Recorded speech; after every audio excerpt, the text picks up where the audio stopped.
morning, Bucknutters. Welcome to the Bucknuts Morning 5 here on Wednesday, October 5th, 2016. I am Dave Biddle, very happy to be joined by the People's Champ, Matt Baxendell. Bax, of course, Indiana travels to Ohio State this Saturday, 3:30 kick at the Horseshoe. For some reason, Indiana has played Ohio State very well for 3 of the 4 years of the Urban Meyer era. We all remember that first game in 2012 went down to the wire in Bloomington, that high-scoring game. Even the national championship season of 2014, that was a close game into the fourth quarter here in Columbus. And then last year it went down to the final play in Bloomington. I mean, what is it about Indiana, in your opinion, that has, really given Ohio State a tough time? Well, in past years, I think it's because Indiana had an offense better than most of the teams in the Big Ten. Prior to this season, I think Indiana's calling card has been the fact that Kevin Wilson has teams that can score 30 or 40 points a game, something not a lot of the Big Ten teams are consistently capable of doing.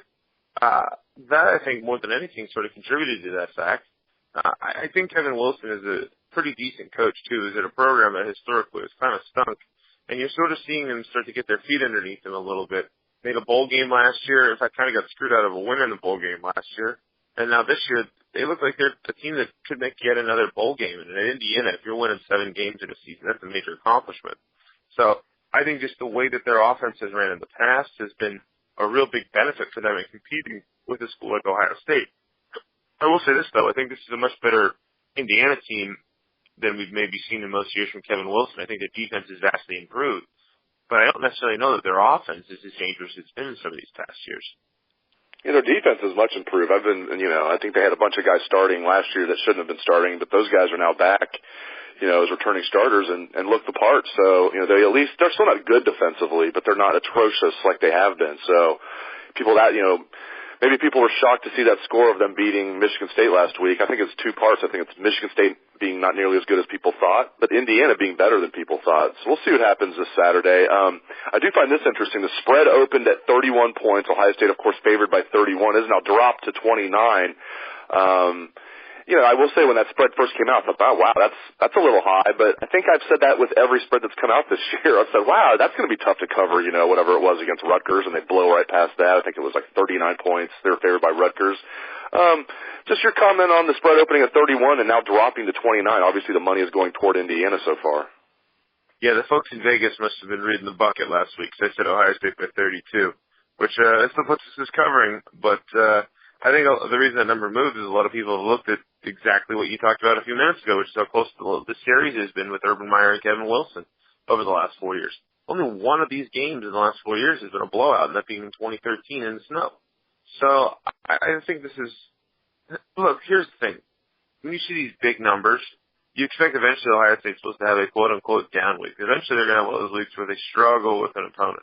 That's what everybody's expecting. I think this spread sort of is indicative of some of the people out there who are in the gambling public putting their money heavy in Indiana, saying, hey, Ohio State's eventually going to struggle one of these weeks, right? And if this OSU team is as good as some of us think it is, probably won't happen. I think you look at this Indiana team, and you say that this offense for them is a very different offense than we're used to seeing. Last year's Nate Sudfeld throwing it all over the field. They've had quarterbacks in prior years to that threw it all over the place. And you talk about the defense not being atrocious this year.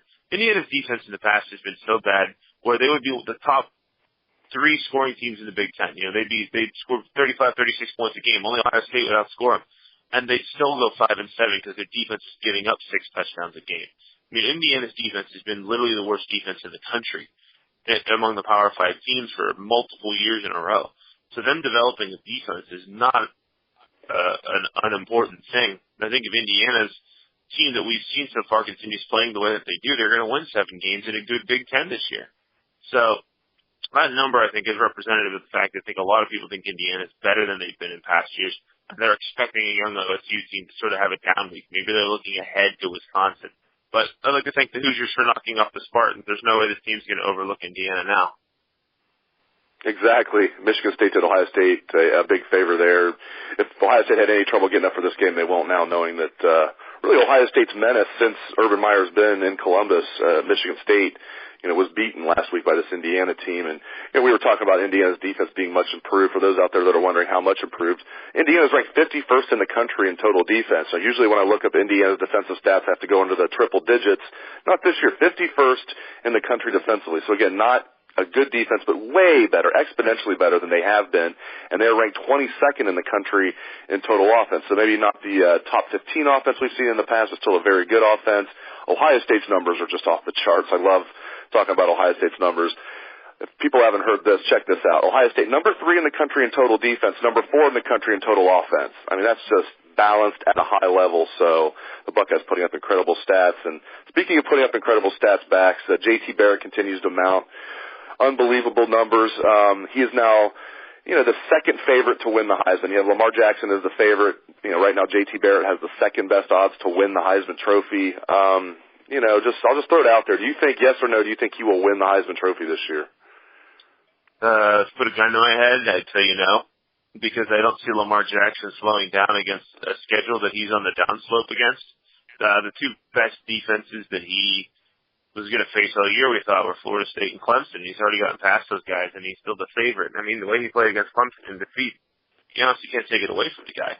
If they go out and they knock off Houston late in the year and have one of those kind of 11-1 kind of seasons, and who knows if they even make the playoff or not. I think Lamar Jackson has so many highlights of him spinning away from people and finding somebody open, or spinning away from people, and next thing you know, he's 25 yards downfield running with the ball.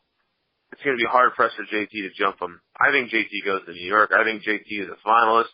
I think JT is in second place when it's all said and done. But I think Lamar Jackson's going to have to get injured or have a just absolute stinker of a game when they play against Houston for him to not win the Heisman Trophy this year. I think Lamar Jackson is the one that it's beyond the regionalism for him. I think people all over the country are sort of enthralled with him right now.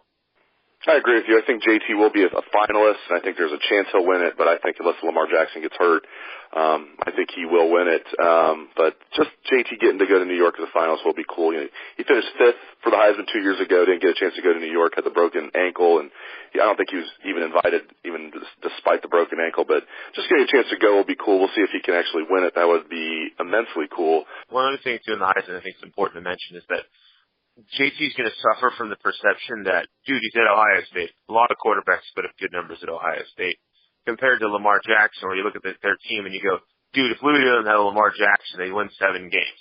I think that's going to be the big difference maker there, more than the video game stats Lamar Jackson's going to put up. Before people get all upset in the comments and say, well, yeah, Lamar Jackson's going to play Wake Forest. Of course he's going to put up good numbers. I think the perception that he is Louisville's entire team versus JT Barrett just being one part of a great Buckeye team is going to be a big thing that hurts JT when it's all said and done on the vote. Especially if Louisville is able to go and run the table from this point. If they suffer another loss, to Houston, maybe if they suffer 2 more losses, even if Jackson plays really well, that could hurt Jackson in the end, whereas if Ohio State goes undefeated, that could help Barrett. But you make a very good point there, because I kind of have that feeling, even though Louisville is probably, a lot more talented than people think across the board. They have a lot of team speed, but it does have that feeling of Lamar Jackson, to the casual fan, as their entire team, whereas JT Barrett might be a product of the system. But, so that's a very good point. I want to take some time here on the show to just talk about the greatness of Curtis Samuel. We talk about JT Barrett a lot, Mike Weber, freshman of the week, and, everybody knows Curtis Samuel's great, but I think we just need to point out this guy is just freaking fantastic. He's got the best hands on the team. It doesn't matter if he's getting crunched as he's making a catch, he makes the catch. If you just put him at running back, he'd be fantastic. But you don't need to do that because you have Mike Weber there. You can move Curtis Samuel around. I think the days of saying the Percy Harvin role, I've always hated that, by the way, but those are over. Everybody from now at Ohio State will be compared to Curtis Samuel. Like if DeMario McCall moves into that role backs next year, he'll be compared to Curtis Samuel. I just am so impressed, and I had high expectations for Curtis Samuel. He's played even better than I expected. I just think he is just playing at a next level right now. 1,000 yards rushing, 1,000 yards receiving. That's the pace Curtis Samuel's on right now. Think about that. And these aren't just like throw him a screen pass and let him run with the ball receptions. These are like going downfield and on pass patterns with a guy draped all over him and still hauling in the pass. Percy Harvin as a dual threat has nothing on the Curtis Samuel that we're seeing. Harvin's a little bigger and more physical guy back in his day at Florida, but Curtis Samuel's a number 1 tailback and a number 1 wide receiver at the college level in the same body. It's insane seeing what this guy is doing. I can't think of a player that we've seen in recent college football that is like Curtis Samuel. We want to talk about Heisman Trophy stuff. To be honest, if J.T. Barrett wasn't as good as he is, it would be Curtis Samuel who'd be getting all the attention for it right now. Because how many people can go out and literally run patterns the way that he does while being essentially a number one tailback? Like, if Urban Meyer wanted to, Curtis Samuel could run for 200 yards one week and then catch 200 yards the next week. Right? If this was a video game and I was playing with the Ohio State Buckeyes and I wanted to get Curtis Samuel a Heisman, I would literally be doing that. Let's give Curtis Samuel 200 yards this week. Let's give Curtis Samuel 200 rushing yards this week. Let's give Curtis Samuel 200 passing yards this week. I mean, it's one of the more unique players I've ever seen at any time in college football. Like, people want to compare Jabril Peppers. Oh, good, look, he plays decent linebacker and returns punts. Yay. Curtis Samuel does so much more, it's not even funny.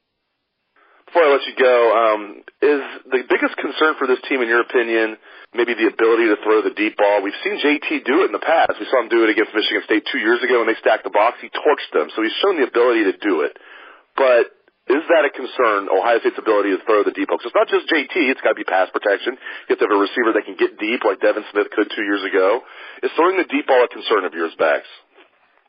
Not really, to be honest. I mean, they have people who are able to catch the deep ball, multiple ones of them. The offensive line has performed admirably through the first 4 games. I think we've seen Ohio State throw the ball a fair amount against the lesser opponents. To me, it's one of those things where we know JT can do it. It just hasn't really came about yet. Now, if you're looking for a majestic 60 yards in the air, Cardell Jones just gun it type of bomb that Devin Smith just runs under, maybe we're not going to see that as much. But I think you're going to see plenty of times where, oh, look, Noah Brown got behind the defense again, touchdown, 45 yards. You're going to see that plenty.